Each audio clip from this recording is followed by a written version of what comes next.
In 1973, Score International revolutionized off-road racing. Then, in 1994, they introduced the Trophy Truck, a game changer built for the toughest desert terrain.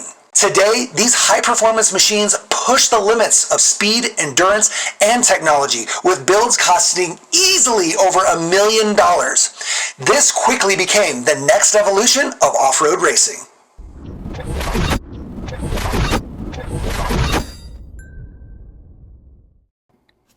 Welcome back to the Shop Mini RC, everybody. I'm Ken, and today we're looking at another Haiboxing. This is the Haiboxing Violent SC. It's the 3100A, the 3100A. This thing actually is going to be pretty badass just from the videos I've seen already of it. There's some pretty cool shots of it right there. It's a 1/14 scale. There's some info on the back if you want to pause and read that. Nothing too crazy, but yeah. Looks like we got some lights here. We're going to dive into this guy. Definitely a cool looking truck. It's got like trailing arms, I think, and I don't know. It's going to be cool. It's like a miniature Mojave. Let's check it out.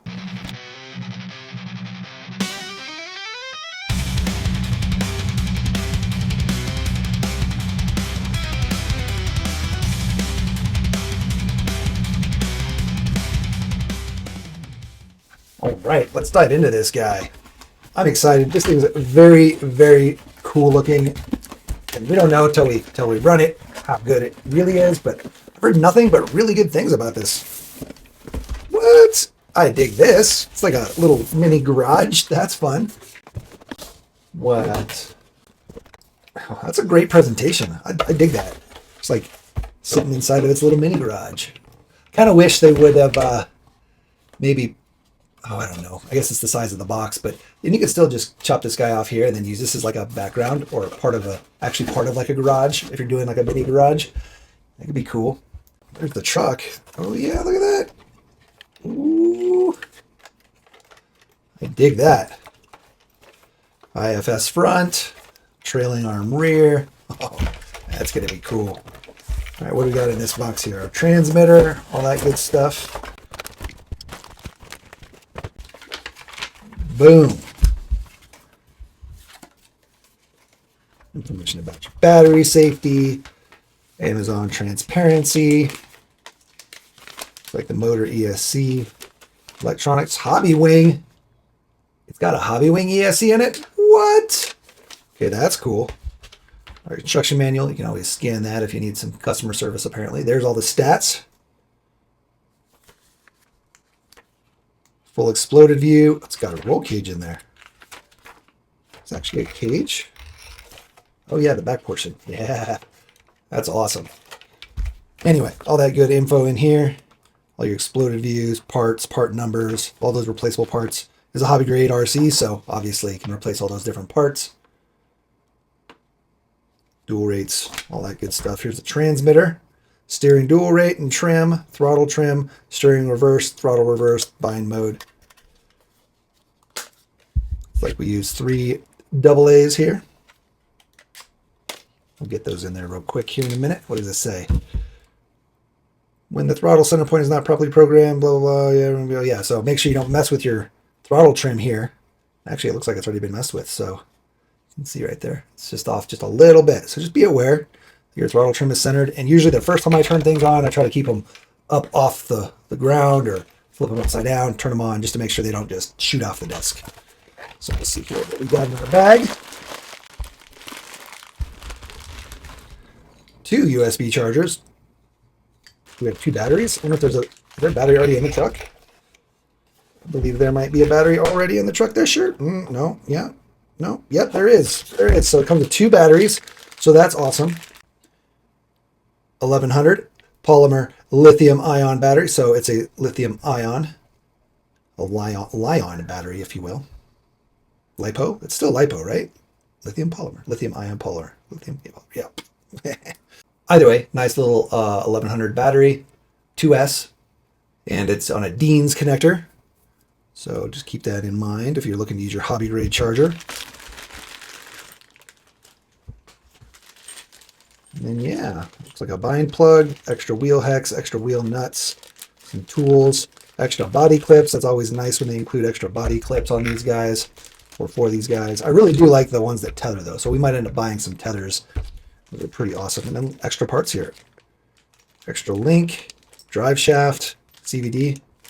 Yeah, buddy, that's cool. I dig that it comes with extra parts right off the bat. All right, so this guy does still have a plastic protective film on it. I'll go ahead and peel all that off. Get our body off here though. Oh yeah, look at that. Light tether. I dig that. What's going on here? Little styrofoam foam padding for our body so it doesn't get too beat up. But yeah, there's our light. I love that it's stretchy, coiled up and whatnot. Hopefully this peels off real nice. One of the things that I hate about having the protective film on some of these guys is when it's stuck under like plastic mounted stuff and it doesn't peel out very easily. Kind of like that. It might be okay though. Let's see. Yeah, see, I have to like pull off the. Oh, I hate that. Almost like you have to go and unscrew all of the hard plastics to be able to get all of the protective coating off. Not my favorite. That is something I definitely don't like. But I mean, I don't know of a better way to do it. Maybe they peel the protective coating off before they put all the hard plastic on, but then you have to worry about the body getting scratched up and shipping and whatnot. Yeah, this stuff is so annoying. Another thing that you can do, you don't have to fully pull this stuff off, just back it out a little bit. These are all Phillips head screws. How's the rest of the truck? Let's look at that real quick. I'm curious. We'll dive deep. It's all Phillips heads. It'd be real nice if they, on the next iteration, went ahead and stepped it up to hex hardware. If you're listening, Haiboxing, making this guy hex hardware, it would be a huge benefit. I think a lot of people would really appreciate that. Phillips head's just such a pain to work with. Such a pain. But, I mean, I dig this. Look at this. This looks fantastic. Definitely looks like a higher end hobby grade RC, just shrunk down to a 14th scale. So we got the extra tires here, and they're fully functional tires at that. So if you, when you start to get bald on this, you've got your backups. Dig that. It is 4-wheel drive, so it's not a 2-wheel drive trophy truck. Full on 4-wheel drive. Open diffs. Wait, the rear's a lock diff. Rear's a lock diff. Front is an open diff. So that's cool. Yeah, it's going to make this thing have really fun handling characteristics. Let me go ahead and finish getting this off, and we'll start to look real close at it. We'll get some batteries in and spin it up.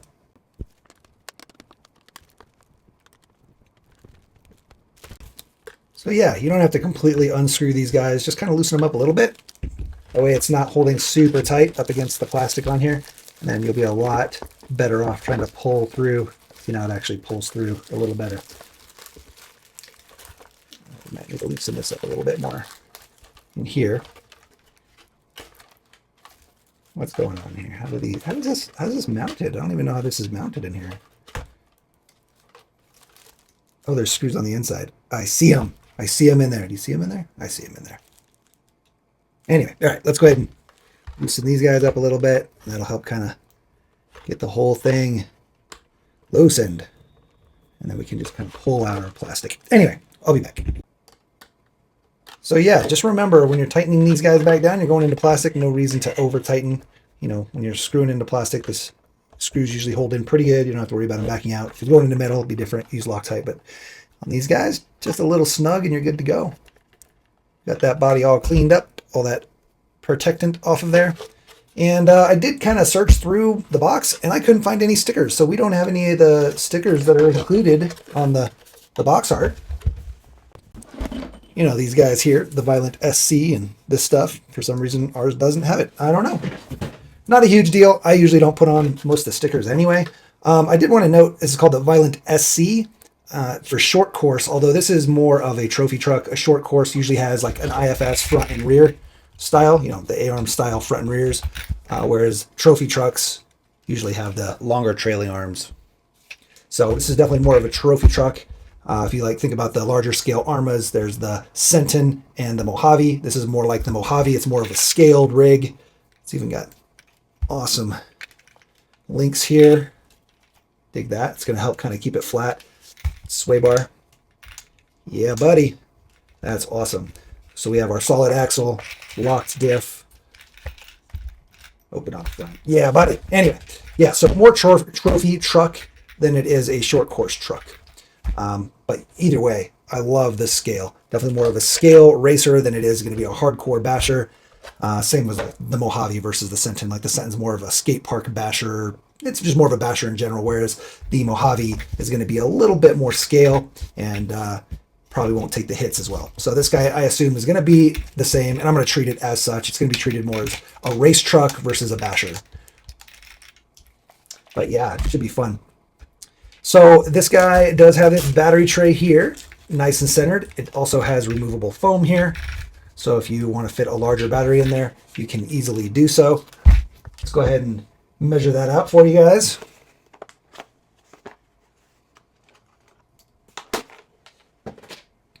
The batteries it comes with are going to be 30 by 15, 16 by 56. So you can probably go a little thicker if you really wanted to here. You could probably go up to like 20, 22, 23. I don't know. It just depends on how much strap we've got here. But as far as the width and the height, or width and the length, actually, you can even go wider. Let's go ahead and measure the tray. And this guy can run 3S, so that's something to keep in mind. So the width of the tray, since that's probably more important than the width of the battery it comes with, it's 37. So you can fit a 37 by, if you took the foam out, man, you can get all the way to 74, 73. Depends on your wires and how they poke out. But even a 70, right? 70 millimeter long, that'd be just fine. And then again, depending on your strap and how much space you've got for strapping here, we'll put it right to the tip. Yeah, you're not going to get a ton of height out of it, but again, you could always put a different strap in there. Let's see, can I get in here and measure this in any tangible way? Maybe 16, 17, 18, 20. Yeah, like I said, 20 to 25 maybe. So you can get a 3S battery that's those dimensions and you should be totally golden. And if you wanted to get nuts and put something real big in there, you could always trim this out and push the battery all the way back to here. I don't know if I'd trust this for strapping to, but who knows. But either way, I like that they give you an oversized tray. That's super awesome. Gets you a little bit longer runtime if you want to run on 2S, or get you a 3S that's going to be this size or bigger as well. Super nice. Dig that. Let's pull the sticker off. You always want to pull the stickers off your motor and heatsink. Never leave the stickers on your motors and heat sinks. Just make them overheat more. Let's talk about the electronics in this guy. So the motor here is a 2840 3800 kV brushless motor. Looks like there's a little bit of space in the back there, so you might be able to put something bigger in there if you really wanted to try to cram it in. But you don't have too much space. I don't know, a couple millimeters there, maybe 10 millimeter, maybe 11, before you start hitting on the upper links here. But yeah, there's a little bit of room back there, which is nice. And again, this is a Haiboxing ESC. It's waterproof. The motor's waterproof. The thing you have to worry about most is going to be your little light controller here and your receiver. You probably don't want to get those wet. It's more splash proof than anything. You don't want to turn it into a submarine. It's not really meant for that. Our servo does have a nice little servo saver on there. And then adjustable links for our toe, which is super nice. Dig that.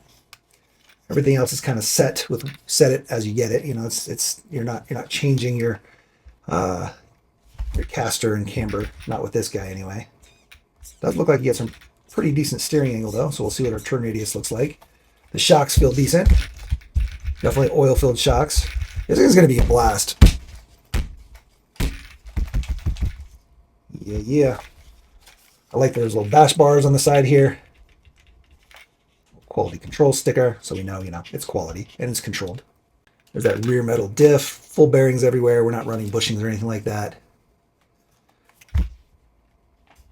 Doesn't feel like a lot of slop in the steering, so that's good. A lot of times these style steering setups tend to have a decent amount of slop in them, but this guy feels pretty good. Like that's about it, right? Right in here, which is not much at all. Tires are a little stiff on the compound, just a little bit. We'll see how it does on the road and then in some looser dirt.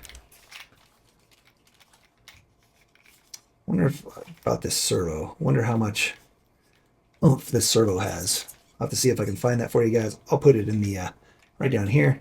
Again, it says right on there, Haiboxing 2 and 3S. So that's awesome. I believe this guy It's a 45 amp, if I remember right. I think. It does have a 6 volt at 1 amp BEC for that servo. Yeah, guys, I think this is going to be a promising little truck, especially for the price.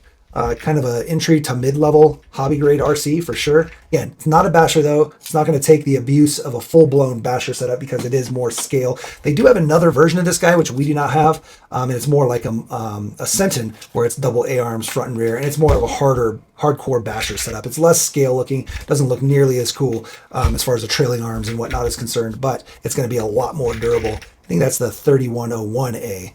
And I also think there's a version that has a gyro. Ours does not have the gyro, unfortunately, but this still is going to be a blast to run. I think part of the fun of the scale trophy truck style rigs is that wildness, that rear end sliding around on you and drifting around corners at high speed. Yeah, I definitely think that's going to be a huge part of the fun with this guy. All right, let's go ahead and get her powered up. All right, got our batteries in here. Let's go ahead and turn this guy on. Yeah. Maybe?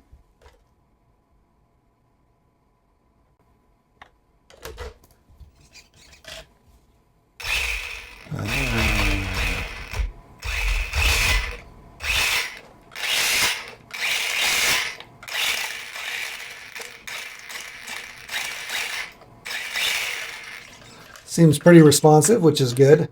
Sometimes the lower end budget hobby grade RCs kind of have input lag, but this definitely feels like it's feels decent. We'll know more after we run it, but feels decent. I dig that. I think our batteries might be low, is why we're blinking here. We may have to charge up our double A's that we have in here. I don't know. We'll see. I'll swap them out. But yeah, definitely a cool little rig. I want to go ahead and compare it before we run it. I'm going to also probably open some stuff up here and check it out, but let's go ahead and compare it to some of the other trucks.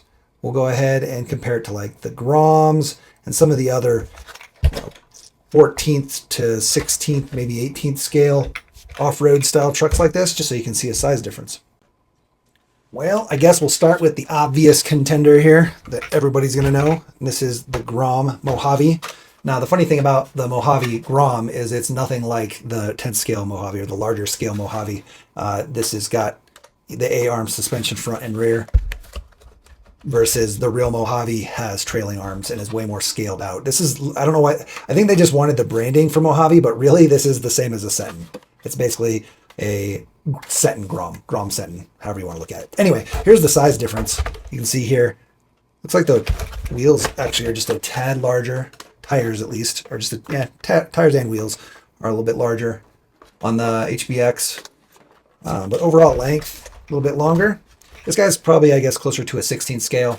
This guy's closer to the 14th scale, so that would make sense. It's just a little bit of difference, but really, like, if you're out there running them, you're probably not going to tell too much. Let's see the width. This guy looks maybe a bit wider. Yeah, it's definitely wider. So that's kind of a big spot you can tell in is the width. But yeah, so there's the Mojave. And again, this is brushed, right? This guy's brushed and just a very different truck, but everybody's going to want to compare them. So I had to show it. Here is a JJRC. This is just like a AliExpress brand, but it's very similar, at least in the look, but it's more of a short course truck, a true short course. Again, double A-arms. The shocks on this guy, they're horrible. The tires are much larger, much larger. The shocks are not oil filled. They're really bad. And they don't tuck. The wheels don't tuck, and I hate that. It rubs really bad, and you have to trim the body a bunch. I wish they had them sucked in a little bit more and had it tucked. It's a lot wider. I think they call this guy a 12th scale or a 14th scale. I think it's actually a 14th scale as well, but I think it's a little bit bigger. It's probably closer to a 12th scale. But it's actually shorter. Look at the length of the wheelbase. It's a little bit shorter, a little bit more stubby, which definitely makes it more of a short course style truck. But again, just kind of, I don't know. If it wasn't so wide, if these A-arms were more narrow or the offset on the wheels was a lot more inset here, had a more positive offset to pull the wheels in, then it would actually tuck in and it might be a lot closer to the same size. But It's wider wheelbase, narrower body. The bodies are very similar. I wouldn't be surprised if the body could swap between the two. Actually, might be a little short, but very close. Anyway, this guy's fun. It comes in a brushed and brushless versions. It's pretty fun, but again, there are some issues with it that the rubbing and stuff really annoys me, as well as the lack of oil-filled shocks. We did get some aftermarket shocks for them though, so we'll probably throw those on at some point just to help soften it a little. But yeah. And then last but not least, and not really at all in the same class, but I wanted to show it because it's like an even smaller version. Boom, look at this. This is the FMS Chaser. It's an FSC, FMS short course. And it's actually more of a trophy truck as well. So they call it a short course, but again, trailing arm, solid axle rear. It does have an open diff though. Open diff on this guy, whereas this has a lock diff, but it's also a lot smaller, so 24 scale. I might call it closer to an 18 scale, at least in the width. It's a pretty wide truck. But yeah, it's a pretty fun little guy. He fits right inside. He's pretty small, comparatively. 18th or 24th scale, for sure. But these are all the smaller scale short course or trophy style trucks that we have. We do have an Orlando. We haven't built it yet, though. That guy's going to be even smaller. The Orlando Hunter's like this big. It's a little guy. It's about the size of this. So that'll be a crazy build if and when I ever get there. And then we have the larger scale stuff like the Centon and stuff like that. So, but as far as smaller scale, this is what we've got. So that's what I can compare it to. You got any questions? Put them down in the comments for sure. I want to go ahead and go into the electronics on this a little bit more as far as binding and setting the programming on the ESC, because this actually has programmable ESC, which none of these have. So that's a very cool thing about this truck. It's using a full-blown hobby wing ESC. So there's some programming we can do there as far as drive modes, drag brake, low voltage cutoff, stuff like that. And even the brake intensity, all that. So let's go ahead and dive into that. I'll show how to calibrate and do all of the tuning. So this guy does come with that hobby wing sheet I showed and mentioned, and if you want to pause and read this, you can. But it shows you how to calibrate your ESC. So there's the ESC setup right there. It's going to be on the front here, and then it continues on to the back. And that's going to show you how to set your forward, brake, and neutral endpoints, essentially. So that it knows where it is on the transmitter, basically where full throttle is, where full brake is, and where your actual neutral is. Now, you shouldn't have to do that out of the box. You should be good, but if something gets messed up, it's always good to know how to do that. You can do that right in there. Okay, and then the next set is going to be right here, all the programmable items. You can basically program your running mode, your drag brake force, your low voltage cutoff, the punch, and then your max brake force. So drag brake is like when you let off the throttle, it's going to automatically kind of put some brake in there. And it'll slow you down. And then your max brake force is actually when you hit brake. So if you go forward, brake, how much force you get with that brake. And then punch is kind of a delay in exponential throttle. So like when you're giving it throttle, it kind of delays all of the juice. So it's kind of lags behind just a little bit, like a fraction of a second. You're not going to really feel it in the throttle too much, other than it feeling like it's a little bit softer, like it doesn't hit as hard, right? So that's kind of what your punch is. It was described to me by a hobby wing rep that it was literally just a delay in the throttle. So good to know that. And then your low voltage cutoff, 3 volts, all that. But you need to go through and do that, and you're going to do that through this little button here. So you're going to make sure your transmitter's on, and I like to have my truck sitting up off the desk just in case something goes wrong during calibration or during these changes. Like give it throttle on accident, it doesn't drive off. You can also put your truck upside down. But for this guy, because you do need to hit this little button right here, we're going to go ahead and have it up on this stand. So you're going to hold this button down, and you can see here, and again, you can pause if you need to and read it, but right here is kind of the map for all of the different programming changes. And again, I'll show it because some people are way more visual, so we'll go ahead and do that. But it says here with the ESC turned off and the transmitter turned on, we hold down this little button here. There's a secondary little button. You hold that down and you turn on the ESC. And as it blinks, that's going to tell you where you're at.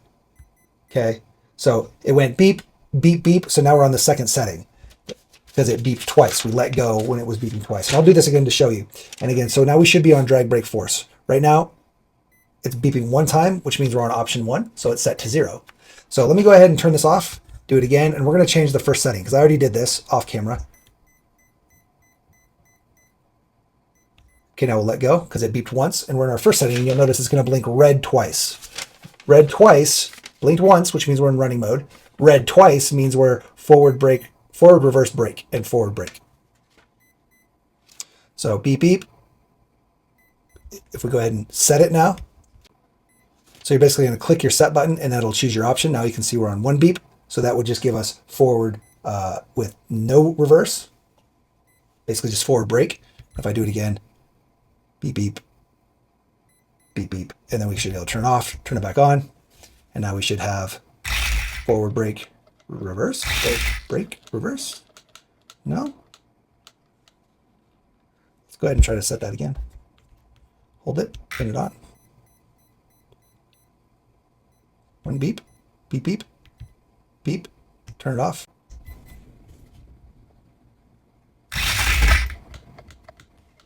Why are we getting no reverse?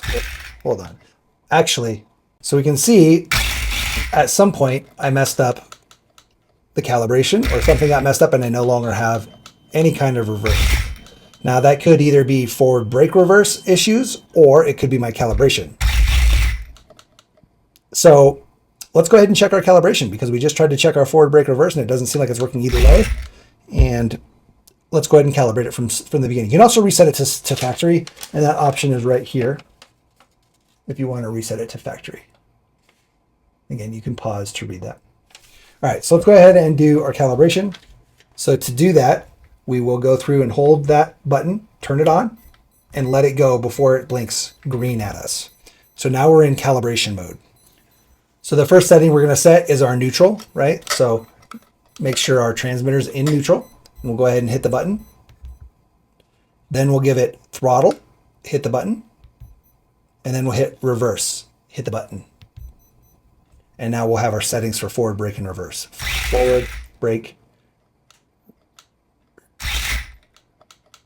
Should have reverse there. Now we may have our settings still set to forward brake. So let's go ahead and check that. Okay, turn it off. Hold the button, turn it on. Hold the button until we get the green blink.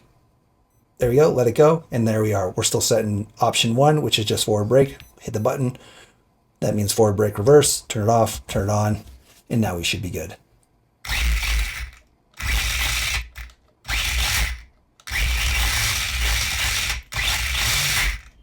All right, so if we want to change another setting, let's say we want to change our low voltage cutoff to 2.8 per cell. We'll go to option 3. So we'll hold this down, turn it on. It's going to blink. 1, 2, 3. We'll let go. It just blinked 1, 2, 3, 4 times, which is right here, option 4. And we can change that to option 5 or 6 or whatever, and just hit that button. Give us some blinks. There's one long blink. That means 5. One long blink means 5. So now we're beep, beep, which means 6. Now we're going to go back to 1. Now we're going to be 2, which is 2.6. We want 2.8. 1, 2, 3. And now we got that option number 3, which is 2.8 per cell. You can turn it off, turn it back on. Okay. And then again, you can just go through each setting. So let's go ahead and change our punch. We're going to put our punch to level 4. So I'll turn it off, turn it on, holding the button. Punch is setting number 4. So we're going to hold it until this blinks 4 times and then let go. 1, 2, 3, and then 1, 2, 3, 4, and we'll let go. 1, 2, 3. So now that means it's on option 3, which is what we want, but we want it to go punch number 4. 1, 2, 3, 4, and we're good to go. Turn it off, turn it back on. Simple as that, guys. That's how you calibrate and how you change the settings on your ESC here. Again, there's the whole chart there if you want to check it out again. And just remember that once you've hit option number 5, as far as which option you want for which setting or programmable item, which are in like 5, 6, 7, it's going to be a long beep followed by 6, 7, or a long beep followed by 6. Okay, by 1 beep. Alrighty, let's what do we do now? I want to go drive it.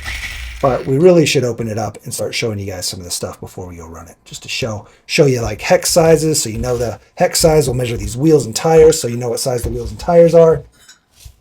Yeah, we'll go ahead and dive into this guy a little bit.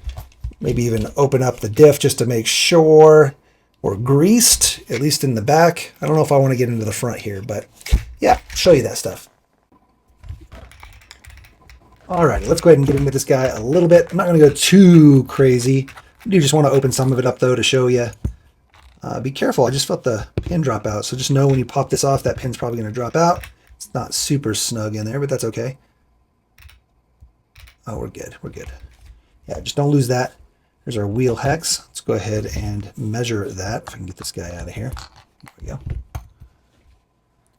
So our wheel hex is going to be 12 millimeters, as expected. The inner diameter of these wheels, in case you ever want to put different wheels on there and you need to make sure you've got clearance, the inner diameter is 47 and a half, a little more than 47 and a half, just a little bit. There's also kind of a chamfer to it. But yeah, 47 and a half, maybe 48. Diameter is 69. Width, right, like 27 and a half. Let's see, these knuckles, yeah, 38, 39, realistically. So just be aware, if you're going to put some wheels on there, you need to have some clearance. You do have a little bit of extra space in there, so you don't have to have the full diameter of this wheel, but yeah, just know that you're close, and especially when you're turning. See that? We're hitting even with that diameter. So if you don't have at least that diameter, you're not going to have quite the same steering angle, turn radius.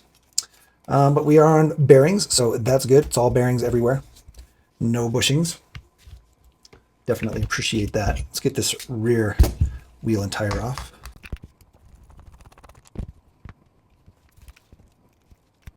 All right, looks like we'll have to pull off both if we want to open up this diff. I do want to open up the axle and show you the diff. So let's go ahead and get both sides off. We're going to start pulling this guy apart real quick just to show you the inside, make sure we're greased up in the rear there.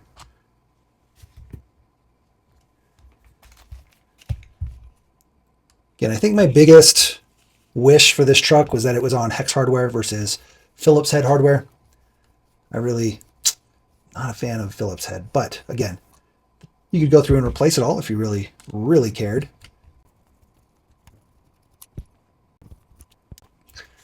All right, we've got all of the screws out. 1, 2, 3, 4, 5, 6, 7, 8. And this guy should pop right off. We'll see here, maybe. What do we got holding us here? What's holding us back? Nothing. Nothing's holding us back. Just tight tolerances, which is always good. Boom. Yeah, our bearings were like super tight in there, which is awesome. Means a lot less slop. And there we go. Rear diff completely locked, but it does look like it's, uh-oh, don't want to lose our bearings. It does look like it could be replaced with an open diff if you wanted to. I'm not sure the exact part numbers, but I bet you that Haiboxing has a replacement diff for this that would be an open diff, so that could be very cool. Also, I believe that's how these drive shafts are attached. They're going to be attached from the inside there. I'm going to go ahead and open this up, actually. Look at that. 3 levels of bearings. So there's 6 bearings total in this guy. Let's go ahead and open up this this diff here.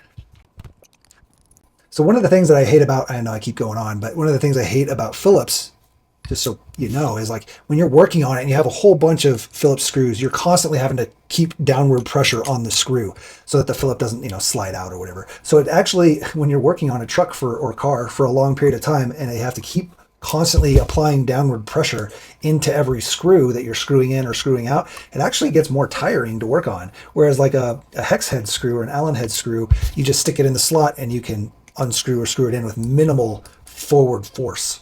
I know it sounds petty and minor, but you know, when you're working on a truck for a while, you start to feel it, like just having to keep constant pressure down gets old. And there we go.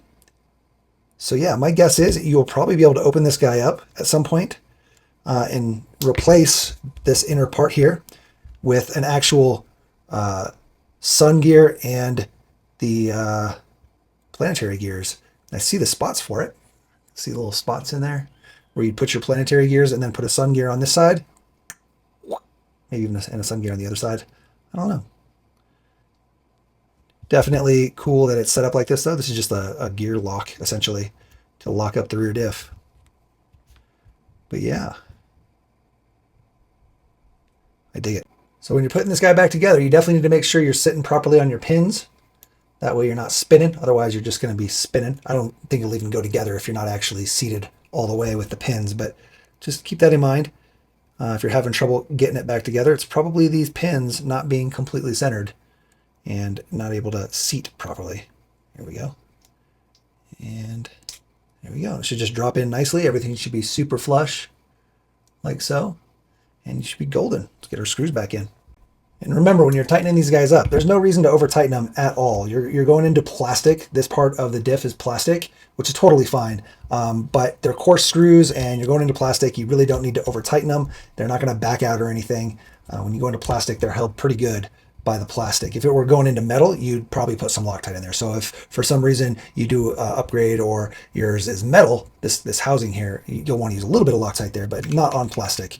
There's definitely no need for that at all. And look, we're well greased up in there, so that's awesome. I'm glad to see that. That was the main reason to open this guy up, just to make sure we got some grease in there. Because without grease, you're going to definitely get exaggerated wear and tear, or more wear and tear than you really want. So, all right, we're going to try to open this guy up here. I believe this is where the spur and pinion are, with the motor mount. It's just 3 screws, one here, and one here. I'm hoping. We'll see.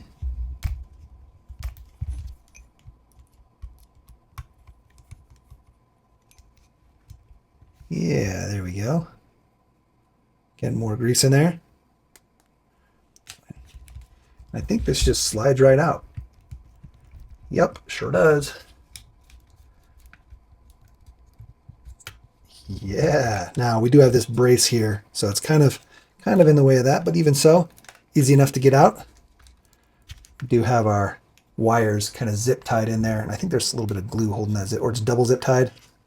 Yeah, it looks like it's zip tied and then zip tied around the brace right here. But yeah, there you go. 16-tooth motor plate. So this should be a 16-tooth. Let's count just to verify. Yep, 16-tooth. The motor plate actually says it right there. I don't know if you can see, but it does. It says 16 teeth. So that's cool. That means there's probably other motor plates you can order for different pinions if you want to put a different size pinion in there. And then our metal spur gear in there. There is no slipper on there that I can tell. So keep that in mind. It's just direct drive. It does look beefy though, so that's good. And it's nice and greased up. Now I'm not going to dive too deep into here again. I'm just not the biggest fan of working with all these Phillips heads. And yeah, we can go ahead and move forward though. Let's look at the shocks. Working this guy back in there with this brace on there is kind of a task, but I was able to get in there without having to remove anything. Just kind of slide it in, push it back, and make sure your wires aren't binding up or creasing anywhere. And then it just drops right in. It is nice that there's this kind of little plate here, like a cushion. So that's going to help reduce vibration and noise and whatnot and keep it nice and snug in there. And the meshing just from factory, using the plates, since it's not really an adjustable mesh, it feels really good. Like there's just barely the tiniest bit of play between the spur and the pinion. I don't know if you can see that. Just a tiny bit. And yeah, it's just exactly what you want. So perfect. All right, like I said, let's go ahead and look at the shocks here. So here's our shock. Now the front shocks and the rear shocks, they are different part numbers, even though they seem like they're the same length. I believe most of it's going to be due to this end link, the link end here, shock link end here, because it's a little bit longer to be able to fit into here. We're going to go ahead and pull this out though, so we'll be able to see them side by side and compare. And then the top portion of the shock is actually just a press-in ball joint. So we're going to have to pop that off.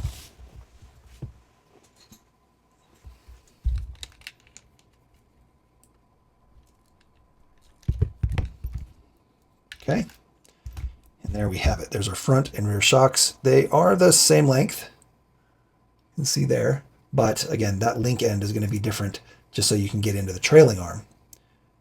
I believe even this top ball joint portion is going to be the same. It's just this one doesn't have the ball in it, obviously.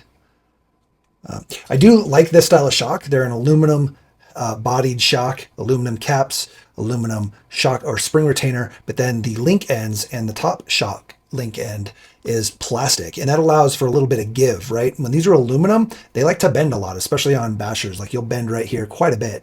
At least with the plastic, you've got a little bit of give, a little bit there that can kind of flex without having to worry about it completely bending and having to replace it or try to bend it back. And a lot of times when you bend it back, it weakens it, or you bend somewhere else, stuff like that. So definitely dig the plastic link ends actually, and then the rest being aluminum just, you know, looks good. Now, I do want to open one of these up. There was no exploded views in the manual. I was just going to show that if there was one, but there isn't. So I'm going to go ahead and open one of these up so we can see what's inside this shock. Now, I do like to recommend shock pliers. Shock pliers are nice because they're a softer aluminum, and you can grab onto the body or even the shock shaft itself and not risk the amount of damage that you would normally have with just regular, you know, pliers, needle nose, or whatnot. So we can actually grab here and, you know, get a good grip without having to worry about damaging that stuff because it's softer aluminum pliers.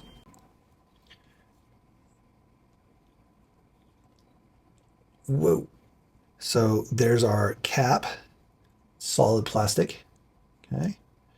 And then we have a bladder, which is nice. That helps prevent cavitation in the oil. So what happens when this is moving up, the oil's kind of liquidy there. So I'm not going to take this apart too much. Well, we do have something we can replace with, but you see how that's bubbling?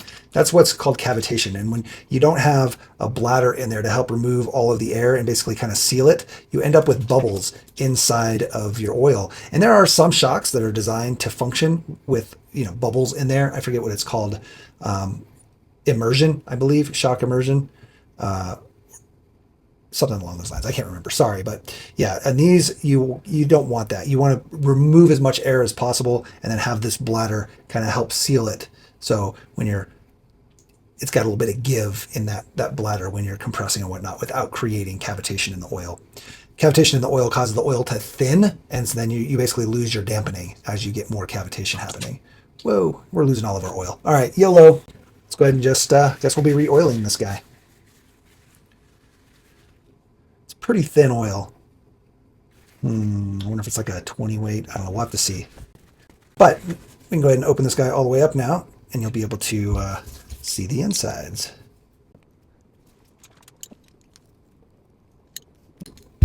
This is seeming awfully tight here on our end cap. So underneath this end cap is the seal stack, or it's basically all the O-rings that seal the shock shaft so that there's no leaking. So that's why we're trying to get that open. I want to show you that. I do not know why this is so tight. That is very tight. It's almost like it doesn't want to come apart. Well, what I do for you guys, I pretty much destroyed these shocks. Well, I didn't destroy them. I made them look destroyed, that's for sure. Look how beat up this guy got. Even my adjustment color.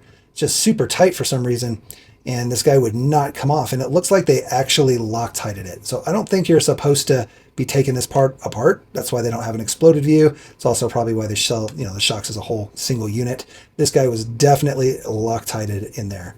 So, yep, that's what's going on. But here, now we can see at least how the shock shaft and stack seal stack is. Let me go ahead and get this end piece off here.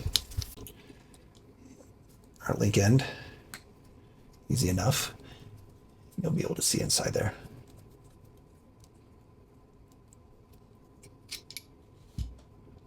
So typically when you're taking shocks apart, you want to make sure you pull this portion apart before you try to pull the shaft through. Like if you bend your shock shaft or something and you're trying to replace just the shock shaft, you don't want to pull your shock shaft through all your O-rings and bushings in there, because the threading could damage your O-rings when this is tightened down and compressed over your O-rings. So generally you want to pull your O-rings off, or at least have the cap off before you slide this guy out. And here we go, let's see. So there's the shaft, there's our valves, it's just a C-clip in there, and our O-ring, and then I believe, here, let's see if we can get the rest out here. There's a washer or bushing, and then a second O-ring. And that's going to help prevent leakage by having the double O-rings with a bushing or washer in between. It'll help prevent any kind of leakage. So well done shocks for sure. I'm glad I was able to open that up. Sometimes they'll just put a single O-ring in there, or an O-ring and a bushing, or just a double O-ring with no bushing. And having all three in there really helps prevent oil leakage. So yeah, I think the shock's still going to be totally fine. I don't think we're going to have any issues with it. It's just kind of beat up looking now because we, again, couldn't get that off. It was Loctited, which I've never seen before. So they're not meant to be serviceable, or if they are, just be aware of what you're getting yourself into. May consider heating it up just a little bit. A little bit of heat would help kind of break that Loctite. Either way, so putting this guy together is going to be the same thing. You want to put your O-rings on. Again, be careful as you go over your threading. If you have that cap on there and then you drop your shaft down through the housing and through your seal stack, you could tear those O-rings very easily, and then you'll definitely have oil leakage. So that's why we do it this way.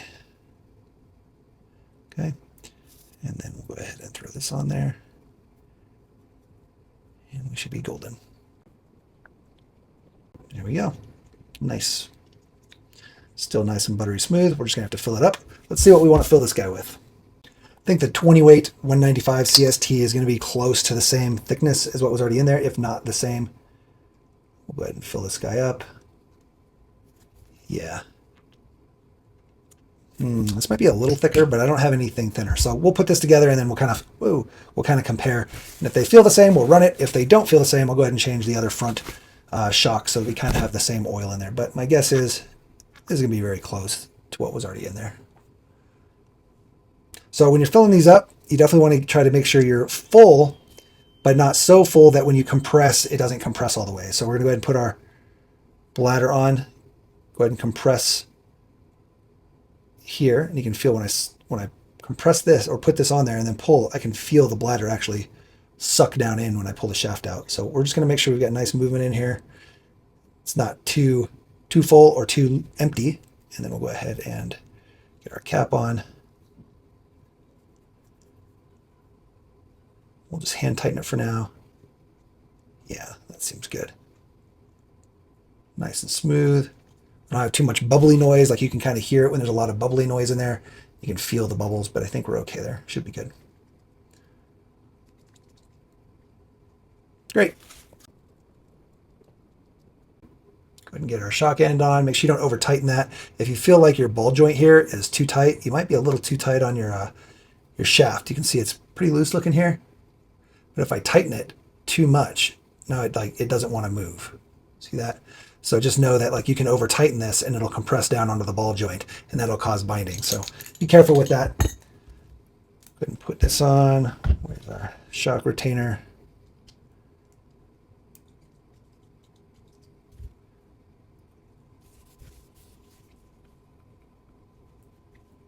Yeah, this should be good. They basically feel like they're pretty much the same. So yeah, 20 weight seems good, seems good.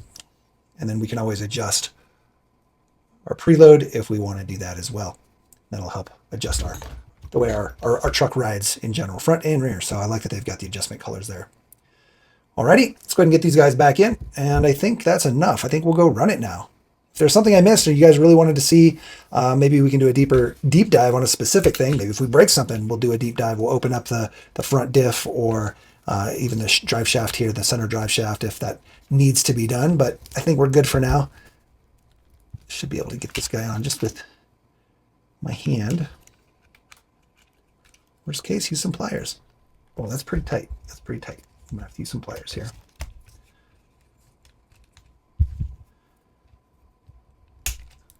Yeah, easy enough. Work smarter, not harder.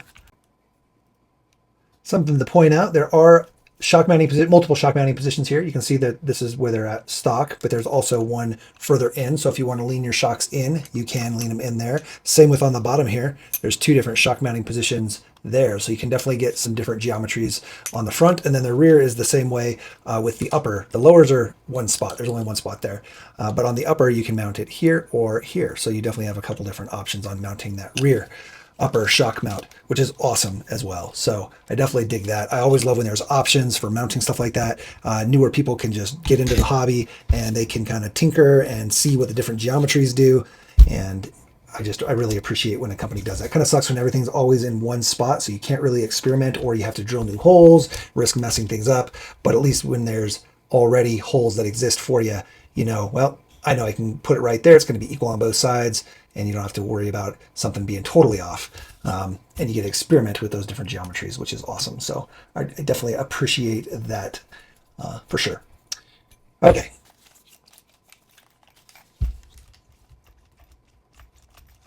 Yeah. All right. Let's get the wheels and tires on, and then yes, we're gonna go run it and jump it. Alrighty, let's go ahead and do this on the stock battery 2S and see what we get here.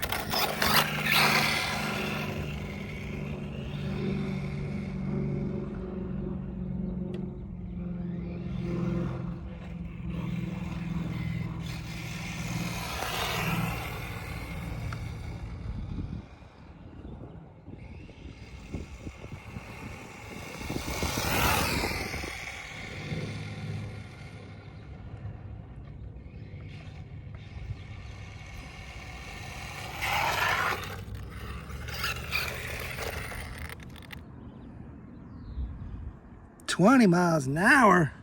Let's go.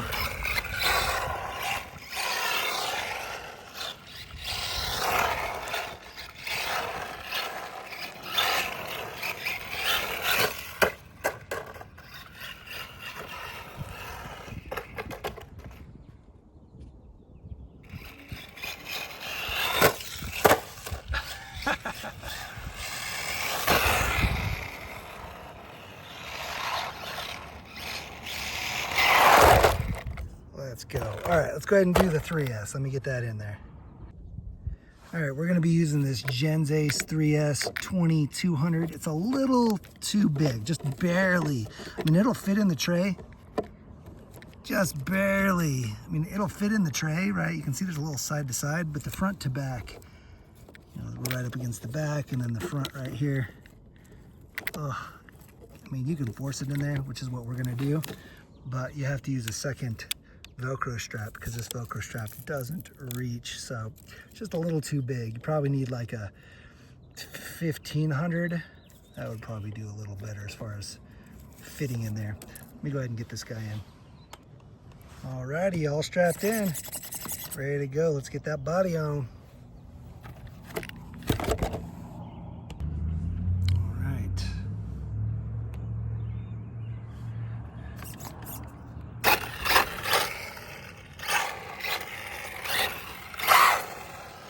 She's bringing a rip on 3S. Woo-hoo-hoo. Oh no. Oh no. Already? All right.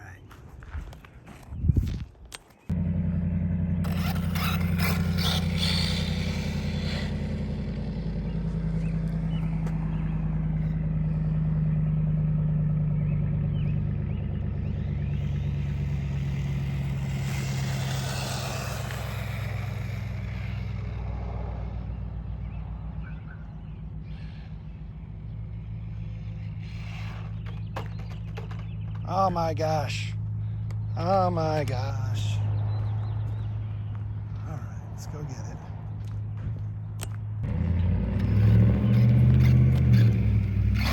So it feels like it's got kind of like, when I really throttle it, it kind of pulls one way. So I don't know what's going on there. It's got a little bit of pull to it under throttle.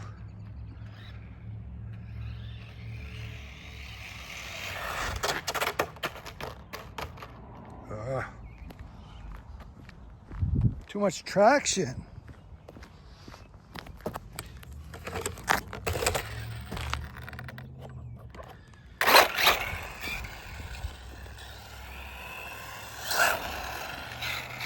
All right, let's get one good run in here.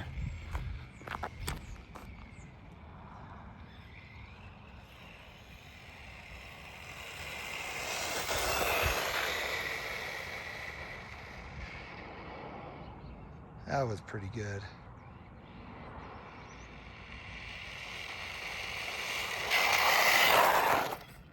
All right, let's see what we got. Stop. Read. 35. And it feels quick. Definitely feels quick. That solid rear diff is rough on the turns. Really, when you have a high traction, you just kind of lift. You see that those rear tires lifting when you're under speed. You either peel out or you lift. But again, that's the nature of that style truck. See that?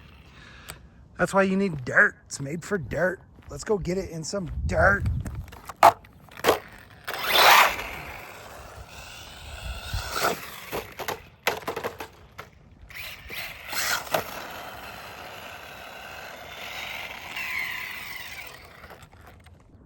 So one thing you can see for sure is the torque twist. See how it picks up the one side. Definitely got some torque twist. That passenger side kind of lifts.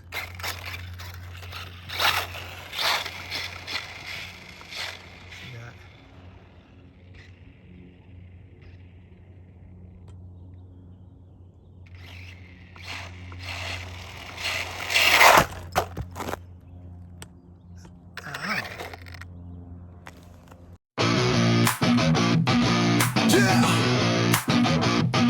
This ain't a toy, this is war on wheels.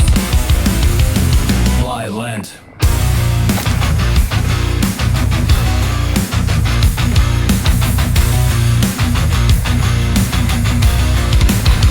Red shell, black trim, sitting low, looking mean. Tires chewing dirt like a war machine. Brushless fire, I grip the control, trigger locked in. Now watch it roll. Dust in the air, shock waves in my chest. HBX rage, put it to the test. Short course killer, born to defy. You blink once, this beast will fly. This ain't a race, it's a reckoning. I bash hard, no second guessing. Violent, ripping through the storm. All out chaos in a brutal form. Slide, spin, smash and burn. No rules here, it's my turn. Violent, made to break the mold. Fast and fearless, ruthless and bold. HBX on the track, no chill. This monster's got the will to kill. 3S power, torque insane. Crack the throttle, feel the strain. Dirt roost flying like a hurricane. Everything else just fades away. Roll cage tough, shocks on flex. Climbing over chaos like a maniac X. Built for the bash, this ride won't crack. Wanna stop me? Better think back.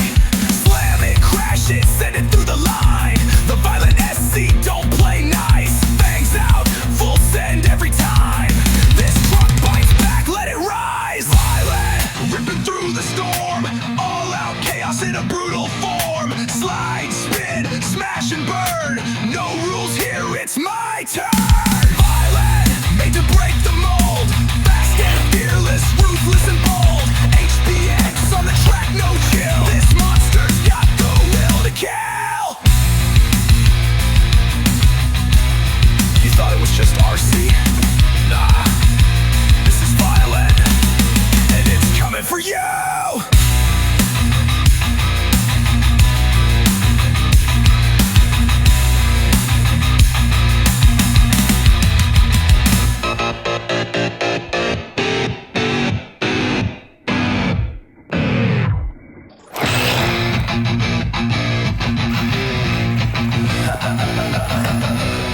You thought it was just RC?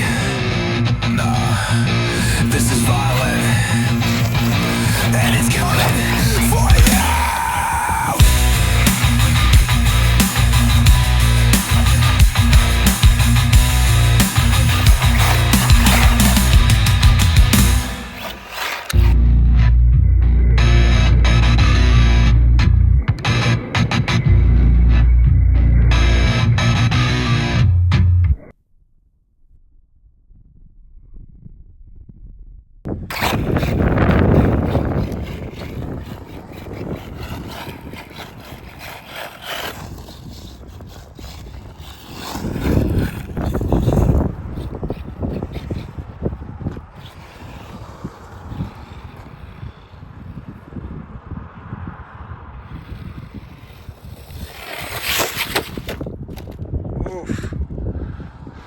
That was actually kind of a tough hit there. Looked good though. I don't see any issues. Sorry for the wind. Yeah, it's a fun one for sure. A little wily, kind of crazy. Needs a gyro maybe, but man, it's fun for sure. All right, guys, a great little truck. This HBX, super fun, especially if you're looking for something in this size or scale that is scaled out, like with the, you know, same as the one-to-ones, trophy truck trailing arm style. Very cool. And yeah, I just kind of wish it had a gyro, and I think the tires are a little stiff for the looser dirt, right? The looser dirt kind of was wily on the concrete or kind of the hard pack stuff. It's not so bad, but in the looser dirt, I feel like you get a little bit more grip out of there, but everything else felt really good. We're running a Gens Ace 3S right now. Oh, where'd we go? We pulled it out. Boom, there it is. So we were running this guy in there, did have to pull the foam out, and it just barely fits. You have to kind of rig up a strap because the strap's not quite long enough, so we used 2 straps and tried to make it fit, but it worked. It did its thing. Fun truck for sure. Got some new stickers on there. Where's that one right there? I don't know if you can see that. Ah! Cool story, bro.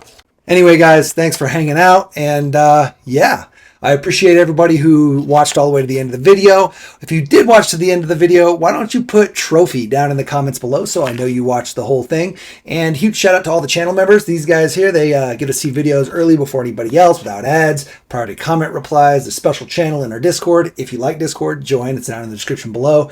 What else? They get, yeah, just behind the scenes videos every once in a while, or I get to rant at them and show them what we're working on or what we're not working on that we wish we could. All kinds of cool stuff for channel members. So definitely check that out when you get a chance. If you're interested and want to help support the channel more without the support of these guys, definitely makes the channel much harder to keep going as far as just being able to get stuff that aren't sponsored and things of that nature. So yeah, huge shout out to those guys. Also, if you can't support that way, go ahead and just like, subscribe, share, hit the notification bell. Those things all help a ton. The notification bell will tell you when new videos come. The share, obviously, share it out to your Facebook groups if this video is helpful or you find somebody who wants to know information that we share. You share this with them. Yeah, awesome.